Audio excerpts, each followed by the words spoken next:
tapu inga ile swafu mamalu o le atua le tama le alo maleanga pa ia le ali ie lo mato watua wa e nofo i lo fale fitafai na o e vivi atu ia te o e male loto atoa maleanga atoa a waile le o e fa vaulava lo lofa amen.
Mala au malanganga whalolo fio maia mo le tapo i ngā Samoa wa whaia ne. E nei o mātou tōwhulangona le ali e ma whaia mea uma i lo whesoa soan mai. Wha uma whapa ia mātou uma, ai maiso lo atunu i nei a tapo i a te oi le nganga ma le whama oni lau. Te riso whaola uole ma te talo atua i nei. Amen. Se furu ma le lua le vi inga o le atua o le a tātou toi pese ai. Ia tātou sanga whaafitai ia Iesu e whaola mai. I tātou umanei o mai a tātou whaafitai. Ma sanga ori ori ai i lona alofa mai. Se furu ma le lua le vi inga o le atua.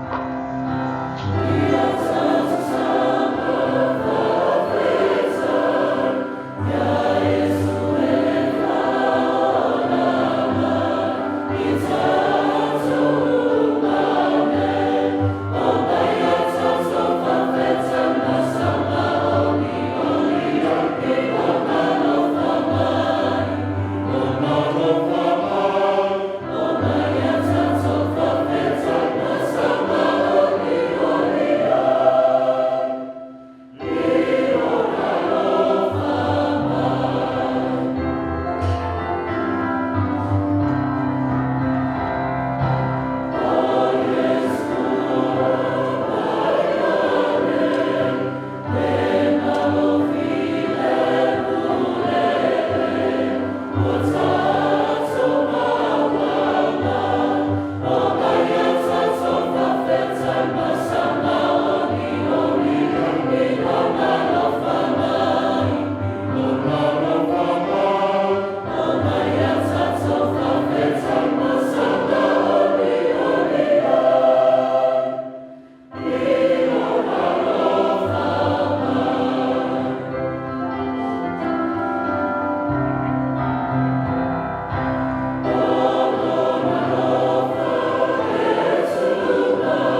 Le tua pa iae lo mātou tamae o i le langi.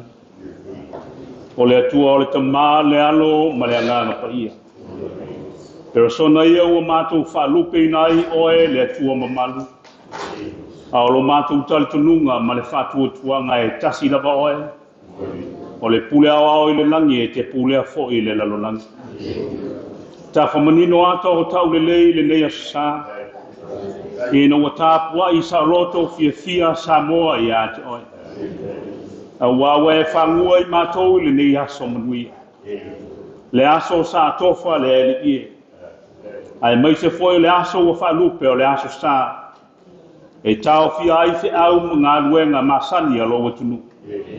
Ai sei whasifo le ele ie matali i lau whaloalo e ala i le soifua mle ola. Oli o mātou whamoemoe lo mātou oli ie. Ina we mo moli mai le soifua o lo watunu. Ma i ona ao se i o na iu. Whai ngā malo e le ngata fo i leo le ao mamalu o le malo ma le masiofa. Pale mia ma le kāpeneta. Ai maise o le au whailotu ma tangata o lo lava atunu. Mātou tapisa se whai so vi. Se o mātou whamanuina lo mātou atua mamalu e whavavau. Le atua na mua awa o le alefa. O le atua na muli awa o le omeka. O le afuanga le o le sao mauli masao. O whamoe ngā lo atunu. Malo kule whafteitele i lo wanga le lei. O ai le tangata wa e manatu mai ai. Afua le ia i lo lofa tu le noa i ai mātou. Mātou tali a lava i la fionga i le telo taimi. Ina wa whaio fina ngalo mo mātou loto ai tū le mea wa e fina ngalo ai. Ai malo lava papale whafteitele i lo wanga le lei. Mātou whaftai le atua o manuia Samoa wao sifo masai. Ai maise fo i le ie le nopi ai ai o au tangata i atunu mamao. Mātou te tofu langona le ie. Olo mātou whasilomanga na whasino ai mātou. Ina yo mātou tua a ua tofa whama i tia sa. E ui lava e le whaingo fio na pese le pese ia iova inu esi. Alanga le fia ma le loto whaftai. Ina wa e whaola mātou uma i nia sa. Mātou whaftai le tua iala ese o au whamnianga. Mōli mauri ma ai ma le whalongo le ati na e o si o mātou atunu pele o Samoa. E moni ai le ai se mea e whaingatai la ufio. Ma lo whasoa, whaftai tufa, whaftai whalatalata nofo i o mātou teitai. Whaftai le ngā ruenga le ali ie le au whailotu e taro si ai lo malo. E afu ai o le sao mauli ma manuia me uma. Ina ua mātou talitonu le ali ie. Mātou te mawhaia me uma i lo whesoa soana. Whaftai ati na e ese. Ai ngata foi lea le ali ia. Wa mātou talitonu. Ua mamao whaingata. Mātou whalongo i tūla lata mai o matangi ma wha. Peitai wa ave seina i loa lofa le ali ia. Ala leo lo mātou whaftai atu i atu oe. A wawa mātou talitonu. A se noa Samoa ma lau fionga. Mātou te lema whai lawa o se mea. Whaftai te lea nganga pa iai lo whesoa soani i molo o tunu. I ona taitai o le au whailotu ma tangata le ali ie. Mātou mōli maui so se ala o atina. E a fua mea le lei uma. E po ngai fo i ona manuia. Ina o whaalata no nofo ona tangata i ati oe. Mātou whaftai te mai. E ui a o mātou no nofo i atunu esi. Sisi lava le whamalama ma vava ai si o mātou atunu. A wai whainga tau le tofi mai ati oe. A tai o manuia Samoa o au i nei atunu o mātou no nofo ai. A tina ese o lo mātou o tau mo whai ai. A e whasiusiu mata pēa i Samoa. Lea li ia ia oe le soifua o au tangati. Whaftai le au o le tala le lei. Ua whai maa inga lea li ie Samoa i whafo. Ai maise o lo mātou tau ma whai ai i ate oe i so se ata. Mātou talitonu lea li ie ase noa ma le nganga o lau fio.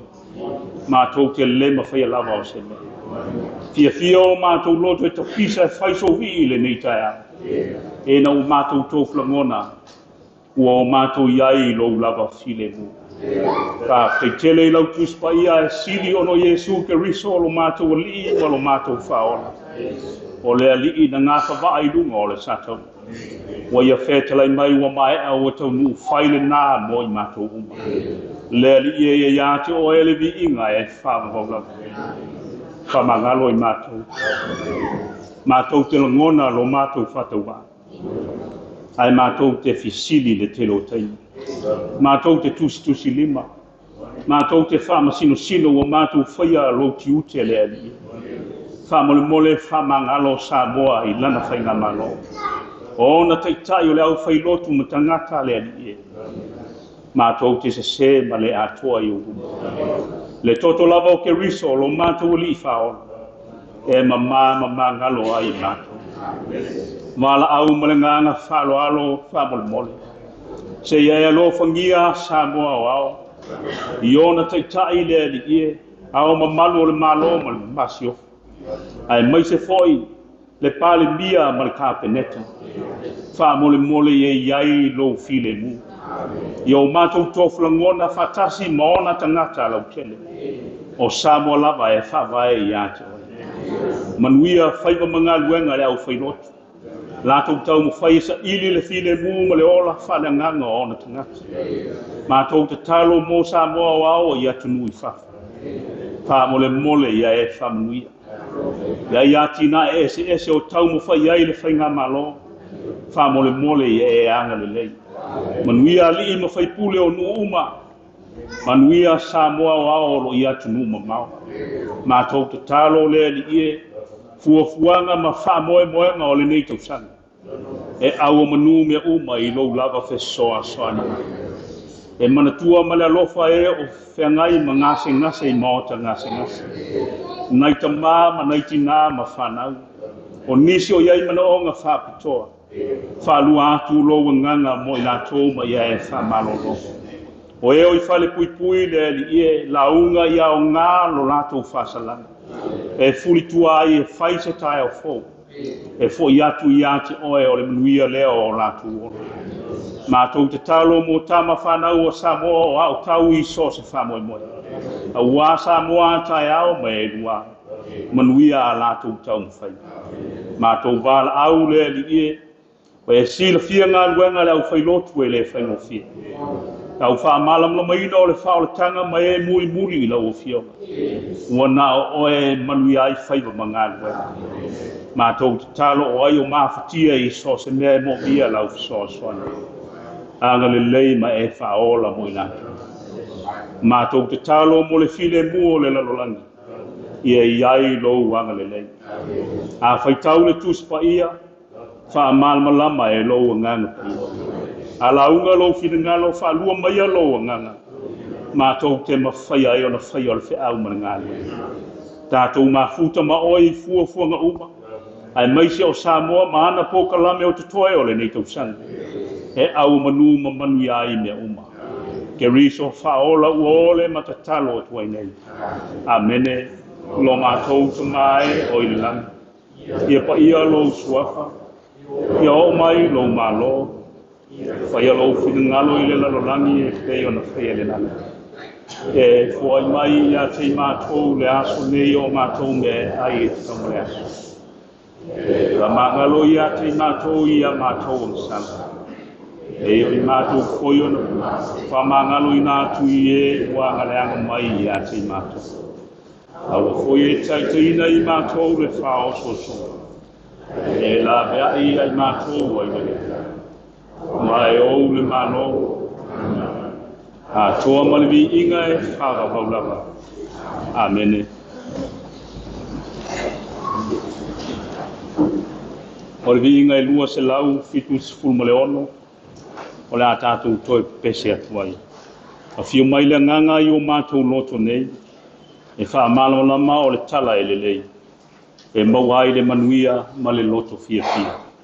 Lua se lau, fitu se fulmale ono, le vi inga tātou te via.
I he peona, I luma o le li, ma la tau whaau I a Tavita, e whai matupu I a Israel. Sa tau se fulu o tausanga o Tavita ina o whai o ia matupu, e wha se fulu o tausanga sa whai hai o ia matupu. Sa whai o ia matupu I he peona, I a Utah, I tausanga, e fitu mamasina, e ono, a ua whai o ia matupu I Jerusalema, I a Israelu, uma a toa ma Utah, I tausanga I tolu se fulu ma tolu. O le vinga o le tasi tolu pa ia, tātou vi ia le atua le tamā, vi ia Iesu le alo, vi ia la ngang sa nei se ia o I le whavavau. O le vinga I.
O iloa le tasi tangata o Keriso.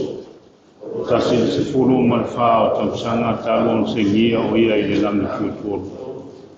O te leiloa pe nai le tino. O te leiloa pe rei le tino. Si le fia e le tua. O iloa fai e nata nata. O te leiloa pe nai le tino o ia. Pe lei le tino. O si le fia le tua. Pasingia o ia e parataiso. I whalongo I upo e le me tau tau ua. E le te tau koi tangata o na tau tala ia. O le nata ki mita mita. Au te lea mita mita. E te au. Tau lapa o mea o vai vai ai. Tawa whai ana o fia mita mita. Oa le e lea. O aore kumoni o te whai atu ai. Ai so ia. Ina nei siri le manako o stasi a te au I mea bahai nei kai. Ko mea e whalongo mai ia e a. Ina nei whaamawa luka au. Ina sisi ese o mea na whaalia mai. Tatu ina nai a te au. Le mea masui sui a tiri. O le a mea o satanu. E tui mai a te au. Ina nei o whaamawa luka.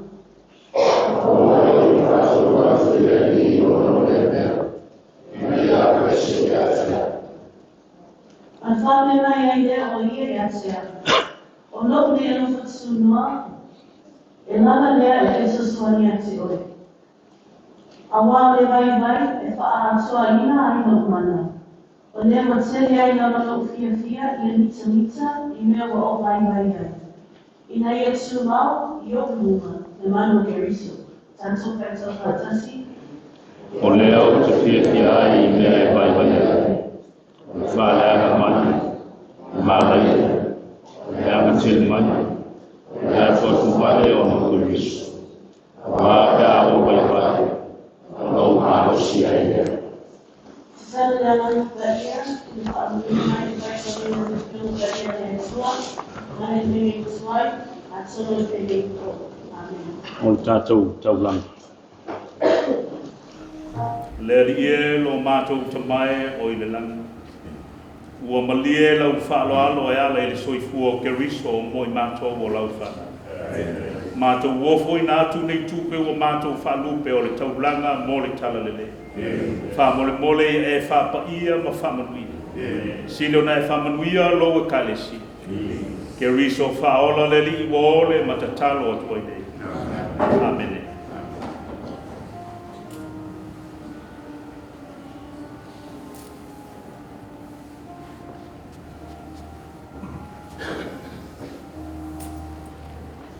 Le tātou toi pese i le tua i le vi inga e tolu se lau ono se fulma lima.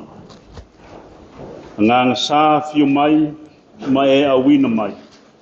Lo mana ia i mātou nei, ia e alofa mai. Tolu se lau ono se fulma lima le vi inga o le tua tātou toi pese ai.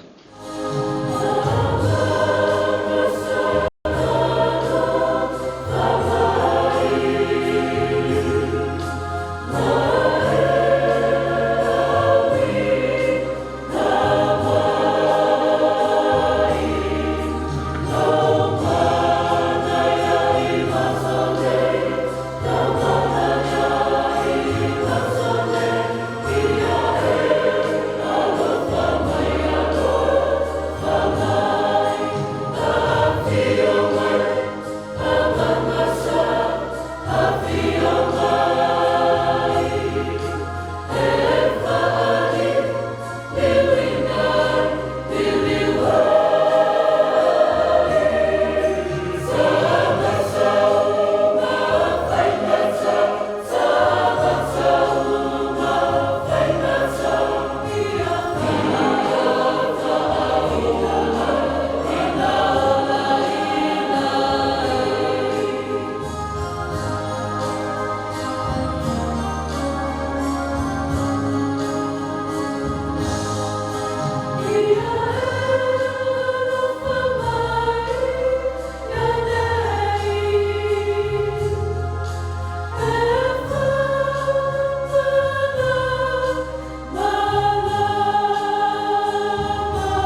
O le launga i le suafa mamalu o le atua le tamā, le atua le alo ma le atua le nganga paia.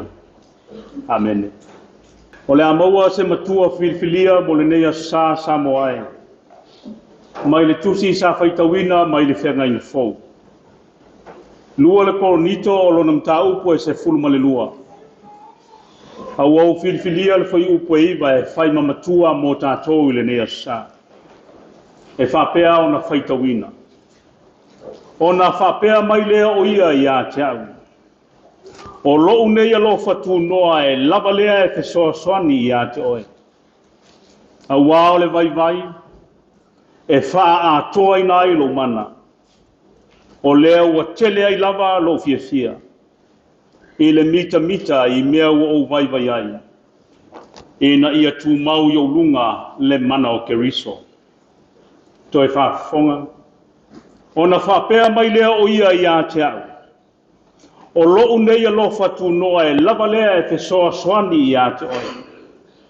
A wao le vai e wha a toa ina i lo mana. O lea ua tele ai lava lo fia. I le mita i mea ua o vai ai. I na ia tu mau i o ulunga le mana o Keriso. E le whaingo fia o na talia ma talitonuina le manatu o le apostolo. Pei o na tā ua i le matua. Awa ai longa i eista ngata Samoa e mimita pe avalea. Ai longa fo i eista ngata o le lalolangi le taimil nei e fia pe a whaavasi tulou ngana. O le ala fo i leo le unai maalosi e matua o whanau ia onga. Awa ina ia poto. Sa ili le manuia e leanga le ola valea. Awa e ulangia e tangata. E la lau le vai e whaifaitala iai le leiloa se mea. Le ala leo le tau mawhai nei ono pō ia onga whanaue. O pulava e masani ai matua. Sole to anga i le aonga. Sunga ia ola finau. Tawivi malosi. So ia le whaalongolongo ti ngā.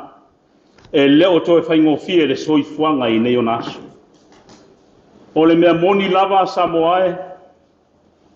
A whale tonu le ola o ina nei. E mauti noa e ola whaloloa tai au. A valea nei lo na winga e mativa le lumanai. A o le ola tapena ma le ao ina le nei. E tua, pe tua hoi, lona whamoe. O le winga o lea o le soifuanga o loo tātou o soifua maola ai. E afu ai sa ili ngā malo ese. E te tauai o na finau maola mo mea sini. Musu i le ola whalolo. Musu i le ola tau valea. Ino i le ola matiba. Peitai a tātou wāwā i upo le apostolo. Ua manino la ngona na afua ai o na whapea le apostolo. Le whaalinga na ia waaia ma whalongo. Whai mai le tau tinonga a Paulo. E leo matua manino ia te ia le mena tupu. Paulo mea o lo whai loa le apostolo. Whai mai sai le parataiso. O le no fuanga o ia whaamatalaina o le langi tua tolu. Na ia mauti noa ai ke riso e se furu whātau sanga talo na se ngia o ia. Ke riso le nā na whaalongo iai le apostolo i upu e peo na iai le matua. O le tali lea Yesu i a Paulo. I lona oi i lana tatalo, whātonga i lea lii. O na o whaingatā matoa tū ngā o whitai ai maia. Ua onga ua mamafa le avenga ua tau le mawhai o na i tau aga. Whai mai le tu lalo a lea lii i a Paulo. O loo nei alo fatu noa. E lava lea e te soaswani i a te oe. A wao le vai e wha atoa i nairo mana. Le tioa mi mita le apostolo. A leo manino au whala. Longo maua i lana whaalongo. Ua mauti noa i lana vaai le Keriso. Whai mai wa whai ma whaatupu malosi.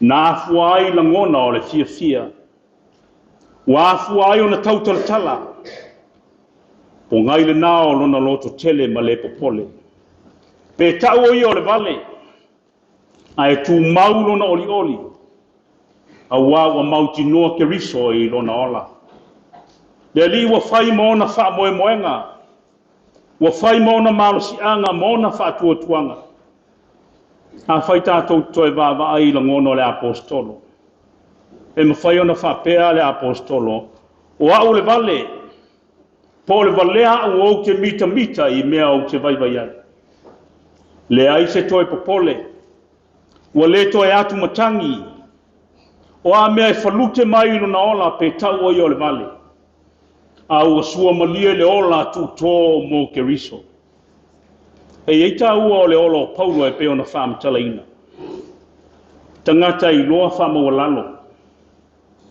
o lona winga o le tangata i loa whaangaongao o ia sei whaatumuina i le mana o le anganga pai le anganga na afua i lona fia na afua i le mautinoa i lona ola e le taumateina pe a whai tātou te toe vāvaai le tuana'i o le ola o le apostolo ola sa so ona fai ola e le fefe i tangata awa e longo ai lona ingoa Saulo tautaua e le malosi e le solomuli pe pala ai tangata tau e atoa ia te ia me uma a pa'u le tulafono e manino ma malamalama le iai le apostolo e atoa li'o iai me uma peitai fai mai o le ala i Tamaseko o inana ia va'ai ai le fa'alinga na ia iloa ai le keriso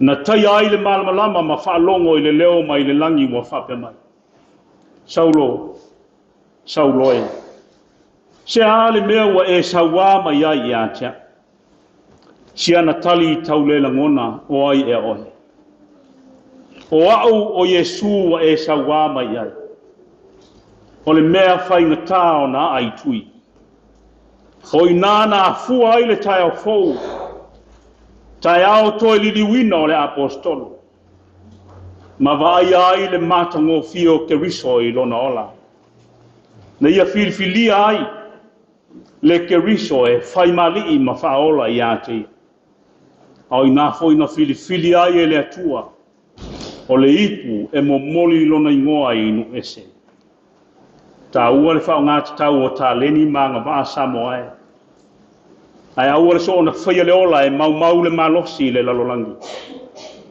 pal vaenga mua o lo whaamatalaina e le matua o le alofa tunoa o le atua e lava ma atoa alofa tunoa o le atua e lava ma atoa upo le whaalinga na mori mawina e le apostolo Paulo au whengai ma le onga o tinga au finau ma tawivi pea lona loto i le ali leana ia tangi ai se iave ese tinga leanga o mamafatu e whaatolu na whaatonga i le ali ai tasi ale tali e le ave sea e le ali ai sea ta ua ia Samoa o le tali a le atua ia Paulo e le ave seina e le aliiti ngā mawhaingatā e whengai ma le apostolo ai whaafafonga o loo nei alo whatunoa ua lava lea e whesoaswani i ate oe a wao le vai e whaatoa ina ilo mana mautinoa lava e le umati ngā mawhaingatā i le ola o le tangata ua tūtō le soifua ma ua muli i le ali e iai pea ma falute pe iai whaafitau e pei o le apostolo Paulo e whea ngai pea ma ti ngā i aso uma o le ola pei tai o sos tangata ua tū le ola i le atua e tā pena fo'i e le atua tai o fōmo ia e iai lona tā ua a wā ale ai ti ngā a le whea ngai Samoa e malutau a le fitai ai ma whaafitau li o puae masani ai e leiloa se tau teipoto i aso le lei. Lono winga, o le tangata whatuatua ma loto mau i le ali. e ui ti ngā mawhai ngata. Ai aua le popole vale Samoa, o lo ta oto i le atua lo tātou whamoe moe. A wā o tuatu o ti ngā, o lo ta oto ai le oli oli ma le file mu o Keriso. Ma nino le leile tō whamai le langi, o le alofa tu noa, o le alofa ua ato lio. Alofa ua tatoe ma ua lava, e tali i ti ngā o le apostolo. A whai foi tātou te vava ai le upu alofa tu noa. O le alofa e tui le noa. O le alofa e le i whawaina i se ngaluenga e whai al tangata. E pei o le apostolo pau. Ina ia se ia tali alofa mai ai le atua, maalo mai ai le atua. Le ai o le alofa whaifua. Le atua na amata mea, e lei whaatalitali se ia le lei maami o tonu mātoa le tangata. O na whato a alo ma alofa mai le iai. E pei o na whaia le apostolo pau. E mai le wha manatu le apostolo mo i tātou Samoa. So ia tātou te manatu o i tātou tangata o le lei mātoa toa.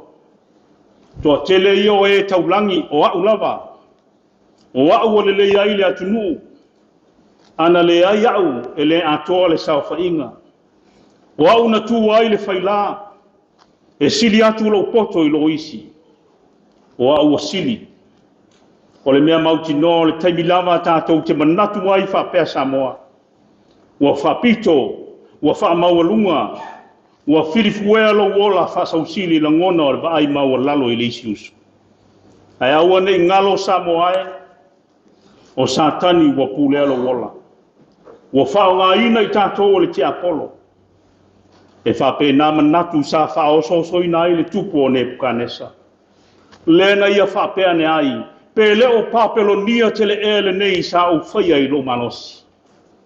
O le taimi lava tātou te whape ai o au lava. O le pongai foi nā o le afua anga foi le nā o le tātou tui lana. E i u le whaalu maina, e peo Nebukanesa, e ai le mutia, e susulo na tino i le sau, e peo le mea ola. E na ua whamaua lunga ma le iloa le atua. Awa le me moni lava a whai tātou te langona ina o i tātou o tangata vai vai ma le ngao ngao i. Lo tātou whātau waa e whātumu ina i tātou le mana o Keriso. Ono tātou ato atoa lea.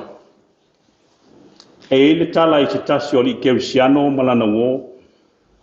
Whai mai o le wō le li Kerisiano e fia na o le tawhao o nā sa ili le mea e fia ai. Wālu aso o nā i ua e ua mai. Tinga ina ua longolongo a o le aoti. Na asiasi le iai o siana wō lea. E o atu siana wō oi ua mawhatia. Whai atu lea o siana wō. Lea le meutu. Siana tali i tau lea langona. Fia ola. Whai a lea o le te talo e lana wō. Ma vai atu lana wō i rona whale. O le ipu waina ua leva lava ua leanga. Whai atu siana wō sau ma le vaile a tonu e au ngā i ato. Au le whawhi taule le ise mea whainu oi oi. Ai ape asa saala waina. E ui ana musu le li mai ai whai alanga. Au i nāna whaola i nai. Ina ua batu le vailea i lana wō. Lono winga e tā ua. Le whaangao ngao le tangata i mea leo ngao le lalolangi. E peo lana wō lea. Ai le leo na sa ese o tātou vai inga mo tātou whale tonu. Se ia whātumu ina i tātou i le mana o le anganga paia. E awhua ai o na tātou whaia me sili mo le li. O le vaenga e lua, mita ina ua tu mau Keriso i ate oi. Paula valea le mea o lo manino i upo le apostolo Paula. Ese le tāua o langona. Le afua anga na pongai ai le mita o le apostolo. Ina ua tu mau Keriso i ateia.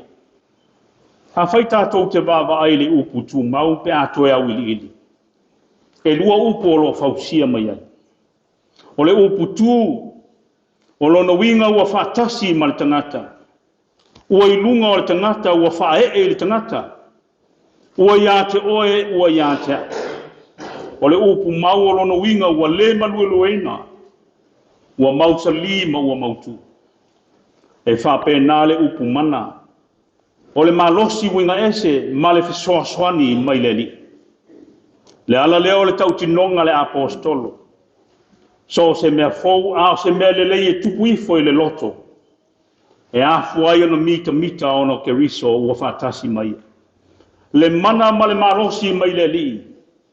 Ua e ona lunga ma ua mausali ai le ola au auna. Ma ua le maluelueina le whatuatuanga.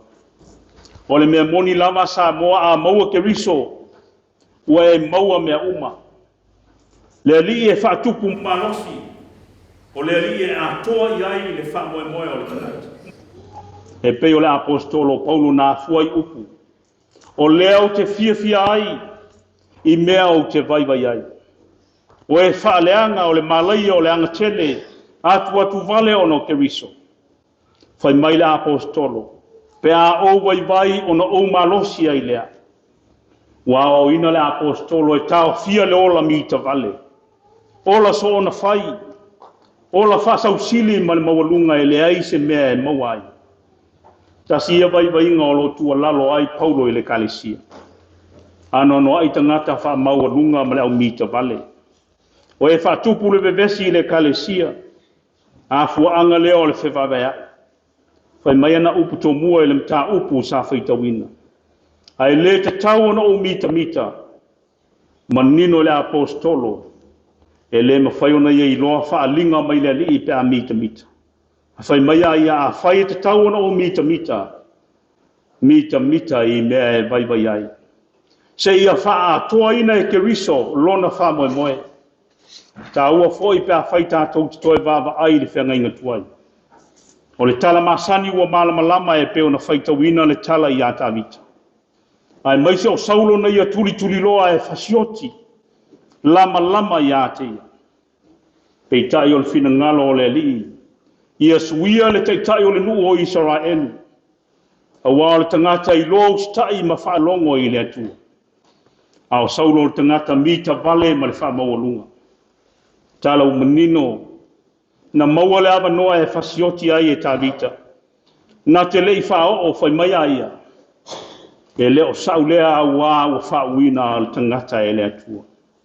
O oti il pito ofu na alu mai e whai ma whai long. Pese se pe leanga e tā ua pea le usitai i le atua.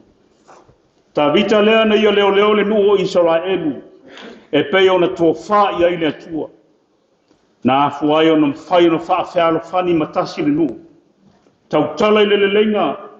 Sa ili le nofo le lei ma le file mua o tangata. Ma neia tele sa moa lea taitainga. Whai ale mea fina ngalo ai le atua ai leo le mita vale. Le sa ili le vi inga o le tangata ai whai ale mea fina ngalo ai le li. Ta ua le finau mo le nofo le lei ma le file mua. I ola fia ma fealo fani tangata uma ai leo le whapito manu i atas. Ai a fua ia mea le uma. E na ua tu mau le mana o ke riso i ona teitai e peo tāwita. A wai le eise swinga e amata atu i lalo. O so se swinga le lei. E a fua mai maunga le manuia. Ta ua foi le upu tu mau pe a whai tātou toi vava ai lona winga. O lona winga ua le maluelueina. Ua mautu ma ua mausali. Ao ina nofo ma mausali le nganga pa ia i o tātou lunga Samoaia. E le to e maluelueina. E le taumateina le nofo le lei ma le file mu ma le whare whani o na tangata.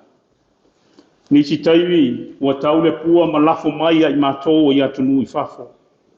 Aua nei ngalo o lo susu e le wha malama ma vava ai Samoa i le whasino manga. Le atunu e pele le loto ma le nganga e mita i ai. Aua o le tofi mai le atua. Ta ua fo i le mātou te talo whau whanwhana e tū i le atua lo ma lo Samoa. Ia malutia ma pui whaingata. Ai a sile o na whaatu mawinga i lunga o Samoa. Le mana o ke riso. Awa o le mana e mau ai le tō whama le uta. O le mana e manuia i whaiva ma ngā luenga. E whape nā fo i le fio mai o ke riso i le lalolanga. E tasi le wha moe moe ia tū manu malo. Tasi le wha moe moe ia maua le ola ma mausali. Ma ia manuia ma ia ola file mu ona tangata ma sao loto. Pei lava o lana wheta lainga. E iloa le lalolangi o uso o tau. Pe a o tau whea le whani. Tasi le nā mea tā ua Samoae. E iloa ai o i tātou o tangata ua iai la nganga ma iai la nganga pa ia. E na ua whea loa ai ma file mu tangata uma e maua ai le oli oli. Ina wa ia te tātou le alofa tu noa ke viso. Malona mana e manu ia o na whaipa. Whai mai le matua o le nei sa. O loo nei alofa tu noa e lava lea e fesoa soani ia te oi. A wao le vai vai. E wha atoi na ilo mana. O lea ua tele ailo fia fia e le mita i mea o te vai vai ai. E na ia tu mau i o runga le mana o ke riso. Hawa nei ngalo Samoae. E lava ma atoa le atua i mea umalava. So i fua ono o Yesu. Amen. Tātou whai ule nei sao minga i lona vi inga. E ono se fulu malitolu. Yesu le alofa mai o te sola i a te oe. Pe a tafe tele vai, pe a saule mafui e. Ia e wha mamalu mai, pe a angi le wha ma ia matua talia. Lo wa nganga i lunga. Ono se fulu malitolu le vi inga tātou te wha i ua.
Le lofa ma le file moni o Yesu ke riso lo mātou whaolo. Ma whataina I mātou e lo lava nganga paia. E le nei tu aso se o e le whavavau e whavavau lava. Amen.